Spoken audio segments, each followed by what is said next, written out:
మన ముకుందాలో Christmas and new year offer విఏపై ఫ్లాట్ 10% తగ్గింపు. వివరాలకి సంప్రదించండి. రమగారు నమస్తే. నమస్తే జయ.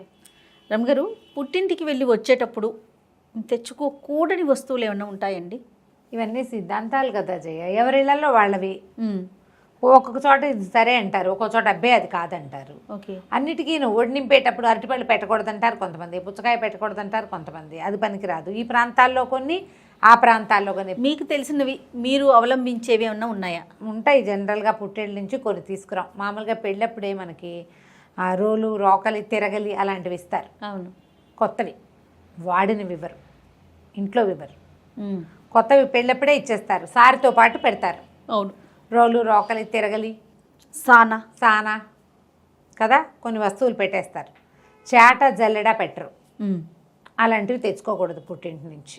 చేటలు, జల్లెడ్లు, ఆ సామాగ్రి, కొలిచే సామాగ్రి ఏది తయారు అంటే బియ్యం కొలిచే డబ్బాలు ఉంటాయి, మరకాలు, మానికలు అవి ఉంటాయి చూసావా, అవి తెచ్చుకోకూడదు. ఓహో. అవి పుట్టిళ్ళల్లో ఇవ్వరు మామూలుగా, మన పెళ్ళిళ్ళప్పుడే. తర్వాత పెళ్ళిళ్ళల్లో గౌరీ పూజ చేస్తారు కదా, ఆ గౌరీదేవిని తెచ్చుకోకూడదు. అమ్మాయికి మనం కాపరాన్ని పంపించేటప్పుడు ఇది ఇస్తారు, కొన్ని దేవతార్చనకి సామాన్లు, దాంట్లో ఒక కొత్త గౌరీదేవిని పెట్టిస్తారు. ఓ. మళ్ళీ లక్ష్మీదేవి విగ్రహాలు అవి ఇవ్వరు పుట్టిళ్ళ నుంచి. అవును. చాలా సాధారణంగా చేస్తారు కదా. అయితే శుక్రవారం పూట కనుక అమ్మాయి పుడితే, శుక్రవారం పుట్టిన అమ్మాయిని తీసుకెళ్ళదలుచుకుంటే పెళ్ళికి అత్తారింటికి పంపించేటప్పుడు అత్తవారితోటి ఓ బంగారం గుమ్మం మీద పెట్టించి గుమ్మం దాటిస్తారు. శుక్రవారం పుట్టిన పిల్ల లక్ష్మీదేవితో సమానమని, ఆ పిల్ల కనుక ఇంట్లోంచి వెళ్తే పుట్టింటి లక్ష్మి తొలగిపోతుంది కాబట్టి ఆ అమ్మాయికి బదులుగా ఒక బంగారు రూపాన్ని పెట్టించి చేయిస్తారు. కొన్ని చోట్ల ఆచారంగా కనపడుతుంది. అయితే ఈ బంగారం తీసుకోం, ఈ మన పుట్టింటి కాసులు పెడతారు చూడు, పెళ్ళి తర్వాత జరిగే నోములకి, అవి పుట్టింటి వాళ్ళు చాలా చోట్ల పెట్టరు. కాసులు అత్తవారే పెడతారు. లక్ష్మీ కాసు రూపులు పెడతారు కదా, రూపులు పిల్లైనా కొనుక్కోవాలి, అత్తగారైనా కొనిపెట్టాలి, కానీ తల్లులు కొనిపెట్టకూడదు. ప్రాంతాల్లో ఇవన్నమాట. అక్కడి నుంచి నూనె, ఉప్పు అవి తీసుకెళ్ళకూడదు. అయితే నూనె తీసుకెళ్ళకూడదు, ఉప్పు తీసుకెళ్ళకూడదు. ఊరగాయలు మాత్రం పుట్టింటి నుంచే వస్తాయి. అవును. చాలా ఏళ్ల పాటు మరి పిల్లకి రాదు, పుట్టింటి వాళ్ళు ఇస్తారు. అయితే ఇప్పుడు చూస్తున్నాం, పుట్టింటి వాళ్ళు ఇవ్వడం మనకు బాగా తెలుసు. మా అక్కలకి మా అమ్మ ఇస్తూనే ఉండేది. అట్లాగే వాళ్ళు వచ్చి ఇక్కడ పెట్టుకునేవాళ్ళు, ఇది వచ్చేసేవాళ్ళు. అత్తవారింటి నుంచి ఊరగాయలు వచ్చే విధానాలే ఇదివరకు ఉండేవి, అత్తారింట్లో పద్ధతే. క్రమంగా అది కూడా పుట్టింటి వాళ్ళే ఇవ్వాలని ఒక పద్ధతిగా తోసేశారు. మేమ పెడితోటి తెచ్చుకొని పని మానేయడం కోసం, పని మానేయడానికి. అయితే ఇలా ఊరగాయలు అవి తెచ్చుకునేటప్పుడు కూడా ₹1 ఇచ్చి తెచ్చుకోవాలి అని చెప్తారు కొంతమంది. ఓహో. ఒటిగా ఎలా పెడతారు, కాయలైనా మనం కొనాలి, నూనె అయినా మనం కొనాలి. నూనె, ఉప్పు పుట్టింటివి మన ఇంటికి రాకూడదు, దానివల్ల పుట్టింటికి ఇబ్బందులు వస్తాయి అని మనం ఎవరమైనా అలాగే అనుకుంటాం కదా. ఇప్పుడు పుట్టిల్లు వేరు, అత్తారిల్లు వేరు, ఈ భావాలు ఈనాడు లేవు. ఎందుకంటే ఆడపిల్లలకి సగం ఆస్తి ఇచ్చేస్తున్నారు. అంటే ఆడ మగ సమానమే కదా, ఏముంది పెద్ద ఇందులో, అంత సిద్ధాంతం ఏమీ లేదు. కాకపోతే సిద్ధాంతంగా చేసేటప్పుడు నువ్వులు కానీ పల్లీలు కానీ తెచ్చుకోరు. నూనెలు, పుట్టింట్లో పట్టించిన నూనెలు తీసుకురారు. చేట, జల్లెడ ఇవ్వరు. ఇవి మనకి సాధారణంగా కనిపెట్టేవి. కాకపోతే పిల్లలకి, ఆడపిల్లలకి పెళ్ళయ్యాక బంగారం పెట్టరు, మనవరాళ్ళకి పెడతారు. ఇక కూతురికి చేయించరు. నువ్వు చాలా చోట్ల గమనించు. అవును. మనవాళ్ళు పుడితే పిల్లకి పెట్టడము చాలా ఇళ్లలో కనపడుతుంది. ఇప్పటికీ పల్లెటూరు పద్ధతులు ఏంటంటే, పిల్ల పెద్దది అయితే అంతా మేనమామే జరపాలి. చెవులు కుట్టించడం మేనమామే కుట్టిస్తాడు. ఇది ఎప్పుడంటే అమ్మాయిలకి ఆస్తుల్లో ఏ వాటాలు ఇవ్వని రోజుల్లో ఉండేవేమో అనుకుంటా. కానీ ఈ చెవులు కుట్టించడం మేనమామే కుట్టించాలి, పిల్ల పెద్దదైతే వచ్చి ఓడి వేసి ఫంక్షన్ చేయాలి మేనమామలే. తమిళనాడులో కూడా ఇట్లాగే జరుగుతుంది. మన దగ్గర కూడా మేనమామే అమ్మమ్మలే జరుపుతారు, బంగారం తెచ్చి పెడతారు పిల్లకి. ఇవి కనిపిస్తాయి. కొంచెం మగపిల్లలు మాలాంటి వాళ్ళ ఇళ్లలో అనుకో, ఒడుగులు అవి చేస్తారు మగపిల్లలకి. ఈ ఒడుగు చేసినప్పుడు వాడి చెవులు కుట్టించడం మేనమామే కుట్టించాలి. తర్వాత ఏమో పంచపాత్ర అవి ఇస్తారు, ఒడుగులు వాడు సంధ్యావందనం చేసుకోవడానికి. ఆ పాత్రలు కూడా అమ్మమ్మ, మేనమామ వాళ్ళే ఇవ్వాలి, అలాంటివి ఉన్నాయి. ఓకే. వీళ్ళు కొనకన్నా పుట్టింటి వాళ్ళు అవి ఇవ్వచ్చు. బంగారం మాత్రం ఆడపిల్లలకి సాధారణంగా, అంటే ఇప్పుడు తల్లి మరణానంతరం వచ్చే బంగారం రావటమే కానీ ఆడపిల్లలకి తల్లులే వస్తువులు చేయించి పెట్టేది ఇది వరకు లేదు, ఇచ్చేవాళ్ళు కాదు. బాలతొడుగు పెళ్లిలో ఏమి ఇచ్చారు ఇంకంతే, ఇచ్చేవాళ్ళు కాదు. కానీ ఇప్పుడు చూడు 2-3 ఆడపిల్లలే ఉన్నారనుకో, తల్లి చేయిస్తూనే ఉంటుంది పిల్లలకి. అవును. ఏటా ఓ వస్తువు చొప్పున నిదానంగా అమర్చుదామని భావిస్తారు. 2 ఏళ్లకోసారి ఓ వస్తువు చొప్పు చేయిద్దాం. మా వాళ్ళలో కూడా ఉన్నారు, అట్లా ఫ్యామిలీలో ఉన్నారు అమ్మాయిలకు వస్తువులు చేయించి పెట్టేవాళ్ళు.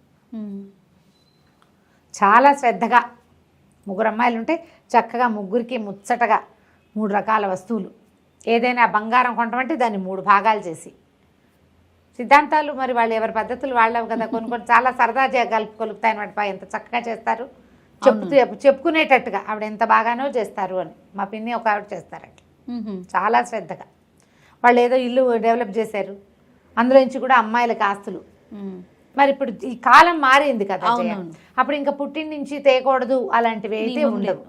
కాకపోతే ఏంటంటే ఈ పాతకాలపు కన్జర్వేటివ్ విధానాల్లో మాత్రం ఇందాక మనం చెప్పుకునే లిస్ట్ అంతా మాత్రం పుట్టింటి నుంచి తెచ్చుకోకూడదు.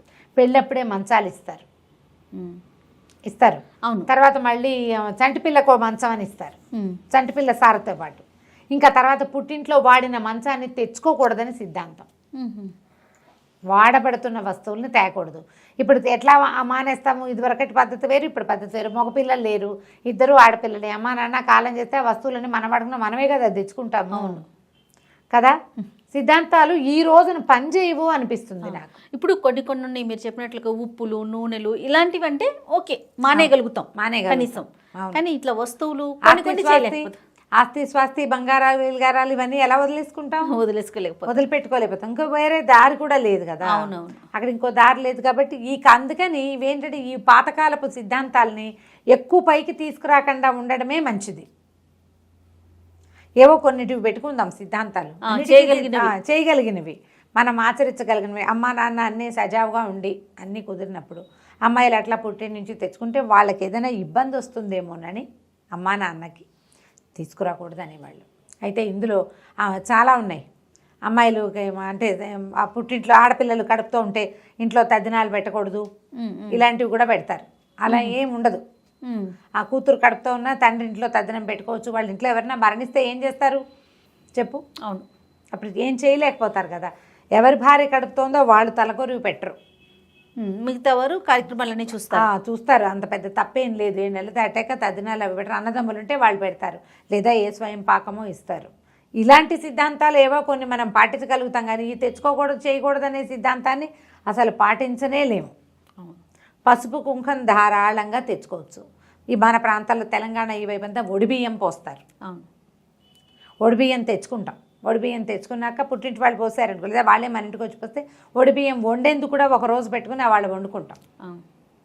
ఈ ఒడిబియ్యం వండలేకపోయాం, కుదరలేదు, పుచ్చొచ్చింది, ఏం చెయ్యాలి అంటే నాకు కూడా తెలియదు. నన్ను ఒకళ్ళు అడిగారు, నేను మా పక్కన ఒక మామగారిని సలహా అడిగితే ఆవిడ ఆవుకు పెట్టచ్చమ్మా, ఒకవేళ ఒడిబియ్యం వండలేకపోతే ఓ గుప్పెడు మనం వండుకునే అన్నంలో వేసుకుని తతిమా బియ్యాన్ని ఆవుకు పెట్టచ్చు, పక్షులకి వేయచ్చు, ఇంకోళ్ళ ఇంటికి ఇవ్వకూడదుట.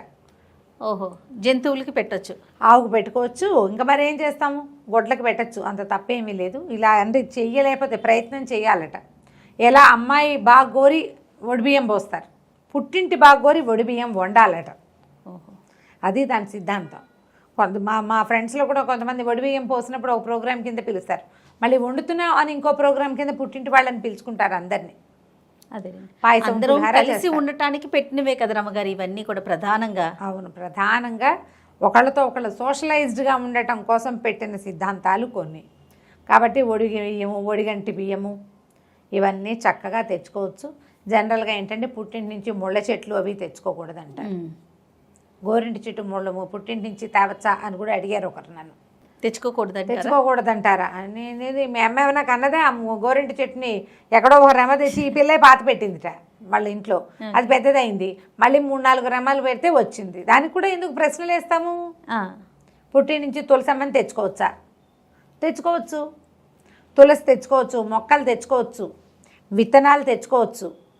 ఇంకా మాట్లాడుకుంటూ పోతే ప్రతి దగ్గర అనుమానం వస్తుంది కదా. ప్రతి అనుమానమే. తులసమ్మని పెట్టచ్చా? తులసమ్మ అంటే ఇప్పుడు అమ్మ కాదు, తులసి చెట్టు.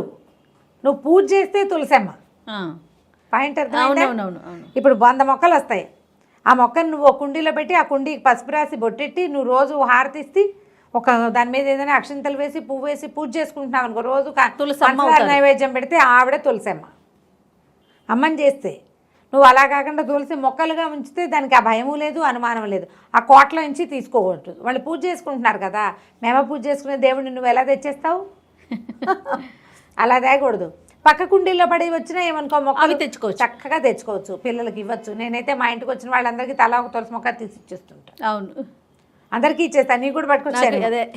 మనకేం అభ్యంతరం లేదు. పూజ చేసే తులసి చెట్టు పూజ చేసే దేవుడిలాగా. అంతే. తులసమ్మకి ఏమీ లేదు. తులసమ్మ వాడిపోతే ఎప్పుడు పెట్టాలి, అవి కూడా బోల్డ్ అని డౌట్లు వస్తాయి. మా అమ్మతో పెట్టించచ్చా, నేను పెట్టుకోవచ్చా, పిచ్చి పిచ్చి డౌట్లు. మీరు భయపడుతుంటే అన్నిటికీ భయంగానే ఉంటుంది. అంతే. పుట్టింటిని చెడగొట్టుకోకండి. ప్రధానంగా అది. సంబంధ బాంధవ్యాలు ఉంచుకోండి. ఒక అన్నయ్యో, ఒక తమ్ముడో, ఒక అక్కయ్యో ఉంటే, ఒక చెల్లిలో, అంతే కదా ఉంటాం. వీళ్ళతోటి ఈ సిద్ధాంతాలకు ఏముంది? అవును, సిద్ధాంతం నువ్వు పాటిస్తే సిద్ధాంతం, పాటించకపోతే రాద్ధాంతం. ఏమీ లేదు అక్కడ. అవును, ఏమీ లేదు. మనం ఉంచుకోవాల్సింది మనుషుల్ని. వస్తువులు, విషయాలు వీటికి ఇంపార్టెన్స్ ఖచ్చితంగా ఉంది, కానీ మనుషుల్ని మించి కాదు. ఎస్, కరెక్ట్ చెప్పారు అమ్మగారు కదా. కాబట్టి ముందు మనుషులకి ఇంపార్టెన్స్ ఇవ్వండి. మీ అమ్మో, అన్నయ్యో, మీ వదినో అలా పుట్టి నుంచి తీసుకెళ్ళకూడదమ్మా అంటే వాళ్ళ భావాలకి గౌరవం ఇచ్చి వదిలిపెట్టేయండి. అసలు గొడవే లేదు. అదే, ఓ 10 రూపాయలు ఇచ్చి తెచ్చుకోండి. లేకపోతే రైట్, హాయిగా ఉంటుంది, గోల్ లేదు ఇంకా. చాలా బాగుంది అమ్మగారు. రైట్ అండి, నమస్తే. నమస్తే.